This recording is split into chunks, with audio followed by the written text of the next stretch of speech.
যুদ্ধক্ষেত্রে প্রযুক্তির ব্যবহার নতুন নয়, তবে এবার ঘটেছে এক ব্যতিক্রমী ঘটনা। উত্তেজনাপূর্ণ সামরিক পরিস্থিতির মধ্যে সমুদ্রের মাঝখানে বিপদে পড়া সেনাদের উদ্ধারে এমন একটি ব্যবস্থা ব্যবহার করা হয়েছে যা ভবিষ্যতের যুদ্ধ কৌশল বদলে দিতে পারে।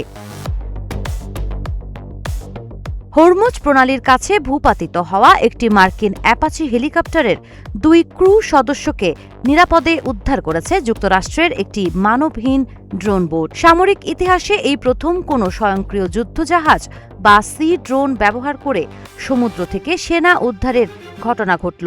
উদ্ধার অভিযানে ব্যবহৃত 24 ফুট দৈর্ঘ্যের এআই চালিত ড্রোন বোটটির নাম সারোনিক কর্সেয়ার। টেক্সাস ভিত্তিক সারোনিক টেকনোলজিসের তৈরি এই জলযান ঘণ্টায় প্রায় 140 কিলোমিটার গতিতে চলতে পারে এবং প্রায় 1000 পাউন্ড ওজন বহনের সক্ষমতা রাখে।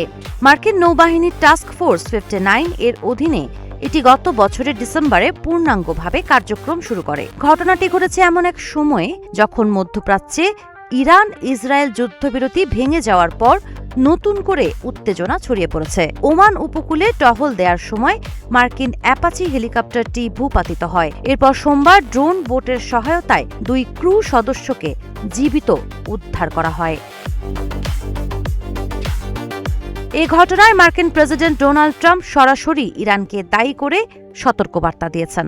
তার দাবি, হামলার জবাব দেয়া হবে। এরই মধ্যে যুক্তরাষ্ট্র দক্ষিণ ইরানের কয়েকটি এলাকায় বিমান হামলা চালিয়েছে বলে জানা গেছে। মার্কিন কর্মকর্তাদের মতে এসব হামলায় ইরানের বিমান প্রতিরক্ষা ব্যবস্থা ও রাডার স্থাপনাকে লক্ষ্যবস্তু করা হয়। বিশ্লেষকরা বলছেন, এই উদ্ধার অভিযান শুধু একটি সামরিক সাফল্য নয়, বরং ভবিষ্যতের যুদ্ধ ও উদ্ধার কার্যক্রমে কৃত্রিম বুদ্ধিমত্তা ভিত্তিক প্রযুক্তির সম্ভাবনারও বড় উদাহরণ।